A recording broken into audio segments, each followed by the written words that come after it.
VR คลิกสบายดีโดยมือนี้เราจะมาสอนวิธีการใส่สูตรนั่นเองเนาะผู้ใดที่ว่ามีเว็บสูตรเราแล้วหรือว่ายังบ่มีสามารถแอดหาพวกเราได้เด้อสำหรับผู้ใดที่ว่ามีสูตรแล้วเนาะสามารถเข้าไปได้เลย utciansud.com เนาะ zeansod.com นั่นเองเนาะเข้ามาแล้วเนาะ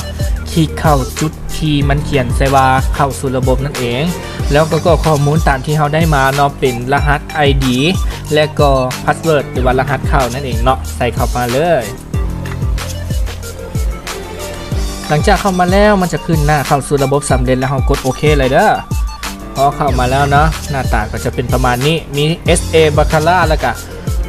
สูตรเซ็กซี่บาคาร่านั่นเองเนาะก่อนเราจะใส่สูตรเราก็จะไปเปิดห้องบาคาร่ากันก่อน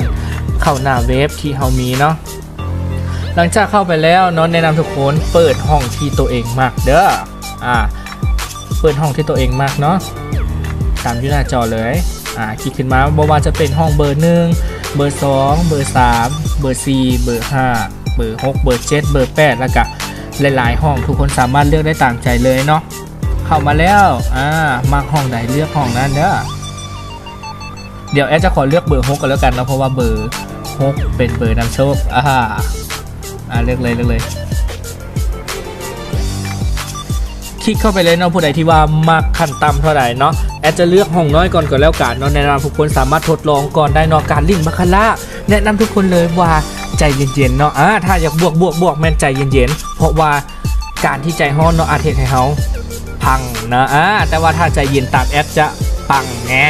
เข้ามาสูตรมันก็จะบอกว่าแบงเกอร์แบบนี้เนาะทุกคนการเล่นสูตรแมนให้เบิ่งเนาะ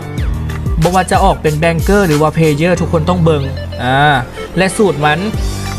แมนประมวลผลด้วยระบบ AI แล้วก็จะมีกาขึ้นมาบอกว่าให้รอสูตรทุกคนก็จะเฝ้าลงเนาะหรือว่าผู้ใดที่ว่าอยากส่วนสูตรก็สามารถลงได้บ่ว่าจะออกแดงออกฟ้าตามใจทุกคนเลยแต่ตัวนี้สูตรมันบอกให้ว่ารอก่อนแอดก็จะรอตามสูตรเนาะแต่ถ้าผู้ใดอยากเล่นก่อนก็สามารถเล่นได้เช่นเดียวกันแอดจะลองลงเพลเยอร์เนาะเพื่อถ้าให้สูตรประมวลผลผู้ใดที่ว่ายากถ้าสูตรประมวลผลก่อนจึงลงก็ได้เช่นเดียวกันเด้อเดี๋ยวเรามาลุ้นกันว่าสูตรของเขาจะแม่นซ้ำใดเนาะแต่ขอแนะนำไว้เลยว่าสูตรของ VRC ของพวกเขาเนาะคนเอาไปเล่นหลายแล้วบ่ผิดหวังแน่นอนเมื่อเข้ามาแล้วแอดลงเพลเยอร์เนาะตอนนี้เพื่อเป็นการท่าสูตรประมวลผลนั่นเองแต่ว่าอยู่หน้าสูตรของเขามันบอกว่ารอก่อนเนาะผู้ใดโบลงก็ได้เนาะผู้ใดสามารถท่าได้กระท่าไปก่อนได้เนาะการเล่นบาคาร่าบ่ว่าจะเป็นการเล่นเพื่อเมือนซื่อเขาก็สามารถเล่นเพื่อเอารายได้เสริมนั่นเองที่เข้ามาแล้วนะออกเพลเยอร์และตอนนี้สูตร AI ของเขาก็จะประมวลผลออกมาปุ๊บมันบอกว่าแบงเกอร์เนาะในการเบิ่งสูตรทุกคนเห็นบอกว่า 94% เนาะตัวนี้มันบอกว่าน่าจะมีสิทธิ์ถูกถึง 94% หรือว่าทุกคนสามารถเบิ่งอยู่ที่แดง46เสมอ14และก็ฟ้า41แล้วเขามาเบิ่งกันว่าสูตรเขาจะแม่นจังใดบางคนอาจจะเล่นส่วนสูตรคือกระเจ้าบอกออกแดงแล้วเขาไปลงฟ้าแบบนี้ตัวนี้เป็นเทคนิคของไผ่มันเนาะเขาห้ามกันบ่ได้